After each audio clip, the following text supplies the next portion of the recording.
All right, so I did my YouTube video on the IEP directed towards the parents. So obviously, this is kind of a hot topic, and you should definitely be aware of what the IEP is and what it entails, and the resources put into place to help you out. So let's get started. The IEP is the individual education plan that is set in place for your child or any other student. And it's definitely a distinct part of education.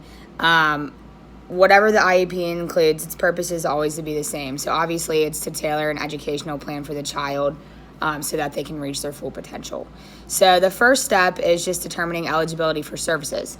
So something I learned in my practicum this year is obviously every single school site has a special education services page. So if you obviously know which school district your child is at or is going to, it's definitely a good thing to look there and see what types of services are offered. So I'm going to read off of a list because I don't have all of these memorized, but this is who qualifies for an IEP. So there's 13 different categories in which a child can receive services under an IEP, and they are autism, deafblindness, deafness, emotional disturbance, hearing impairment, intellectual disability, multiple disabilities, orthopedic impairment, other health impairment, specific learning disability, speech or language impairment, traumatic brain injury, or visual impairment. Okay, so out of all of those 13, obviously if your child has one of those, then they're definitely qualifying for an IEP. As a parent, if you think that your child may qualify for special education services, you only have to just request an evaluation to the district. So, if I was concerned about my child, then I would definitely contact the district, which they would then direct me to whoever is in charge of student services, student special ed, which then they would conduct a formal evaluation. Now, this should definitely happen after attempts have been made to correct the problems without special education services. So if this is just like a one-time thing in the classroom, you're not going to jump to the conclusion that your child needs to be on an IEP.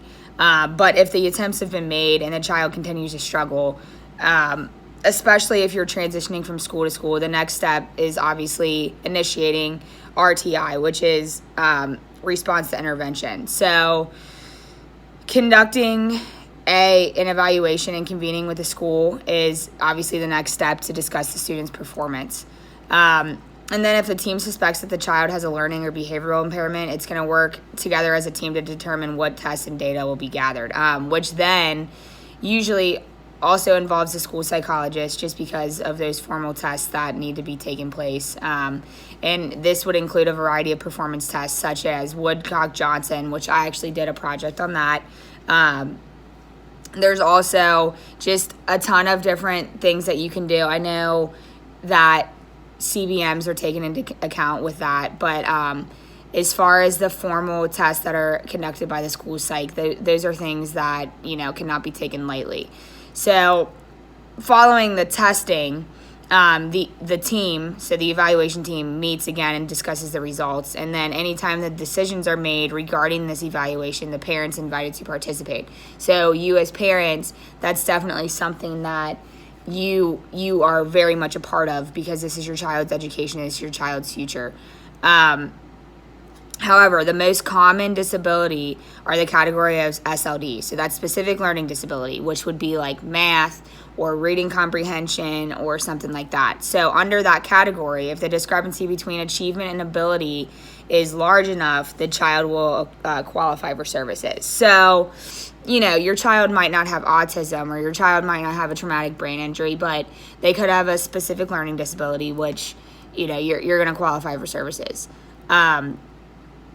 So that's in regards to the evaluation. So step 2 would just be the IEP. So really, what is the IEP? Who attends the meeting? What's the point of that? So when your child is diagnosed with whatever it may be, the next step is obviously to design the program for him or her that addresses his or her unique needs. this document and this program is laid out in a very specific format and very, very detailed. A lot of work goes into planning in the IEP, but this is, again, called the Individualized Education Plan. So that would be the document. It's reviewed annually in the IEP meeting, and annual is defined as no more than 365 days. So meetings held after this date are considered non-compliant. So you have to do that within the annual time frame. Special education teachers use the term IEP interchangeably to mean the formal document in the meeting which is discussed. So anytime you just hear teachers talking about that, that's what it means. Fast forward, who attends the IEP meeting? Now, I've been to multiple IEP meetings, and sometimes it varies, but usually it's the same people that are in attendance. So the team, which is going to consist of the intervention specialist, the gen ed teacher, the administrator, usually the school psych, the parents, and the student are present in there. So first in the IEP meeting, the intervention specialist is going to go around and introduce every single person at the table. So, for example, if I was the intervention specialist, I would say, I am Hannah Curtis. I'm the intervention specialist. This is Emily, who is the gen ed teacher. This is Joe, who is the administrator. This is the parent, XY, whatever, and the student, whatever. So, making sure that everybody's involved in the IEP and in the IEP meeting, I think, is something that's very essential. So it is possible also for one member to serve more than one role. So, for example, a special education teacher is typically trained to interpret test data, so he can play the role of the special ed teacher. But obviously, each person in these meetings has a specific role. So, me as a special education teacher, yes, I see my student in that setting, but with the gen ed teacher, they can speak on behalf of, what they're doing in their classroom, what types of assessments they have designed, and things like that. So the gen ed teacher is definitely essential in being in this meeting. Next, the most important stuff, what goes into the IEP. So when you see this huge document in front of you and you're overwhelmed by how many pages it is, here's what you need to know. All right? So the first thing that you're going to see is the present levels. So basically what this is, and I'm going to read this again, this is just a snapshot of a child and how they're doing right now. Okay? So maybe even before that, you're going to see like the basic stuff, like the name, age, address, all of that stuff. But the present levels, so an example would be like Johnny is a well-behaved boy. Okay, well, space should be provided for family and parental input. In essence, the present level of academic achievement and functional performance should state that the student's strengths and weaknesses, classroom performance, and provide measurable baseline data from which the goals are created. So this is like an essential part of the IEP, which I'm glad that it starts off with, because what he's actually like, what he's doing in the classroom, whatnot. The next one, so you have offer of free and appropriate public education, so FAPE. This is commonly referred to placement and or services, okay? So this is kind of the blinding part of the contract, in which, it's not really discussed thoroughly. I feel like you can just read that. It definitely should specify how often the child should receive services. So like number of days in the school year, how many minutes per session the student's going to receive this. This section cannot use variable terms such as needed. So it has to use specific times like 60 minutes a day or whatever else. The next one is goals. So goals are written to provide measures of progress. So for example, you would see like 1, math, and goals can be academic, behavioral, social, transition-based, and should always be written for recognized areas of need. So again, for example, if your student's behind in math, he or she should have a math goal. So goals should be achievable, which obviously the team meets and agree that the student could reasonably meet this goal in 1 year. So that would be something like student will solve 3 out of 4 math problems with 80% accuracy, something like that. And then you have that followed by the benchmarks and, certain things that are met periodically throughout that 365 days. Next is the accommodations and modifications. So what is being put into place in order for your child to achieve that goal? accommodations and modifications are just changes to the classroom environment, and they may be necessary to assist the student. So, for example, an accommodation might be, you're pulled out of the classroom and put in a breakout classroom by yourself while you're taking a test. So it could be things like that. It could be, when you're taking notes, you are handed guided notes so that you don't have to write the entire passage. You're just doing a fill in the blank type thing on the notes. And this is often where parents are unclear about the difference between an accommodation and a modification, okay? So the general rule is this.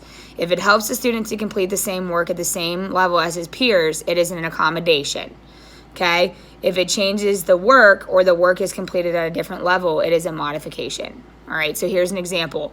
Allowing a child to type his notes rather than handwrite them is an accommodation. So like we just talked about with the guided notes.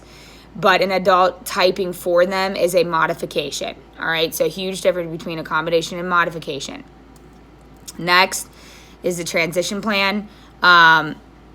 This is basically talking about when the child is of age to either opt out or continue services, okay? So recent legislation requires that students who will turn 16 within the life of the IEP must have a transition goal and plan.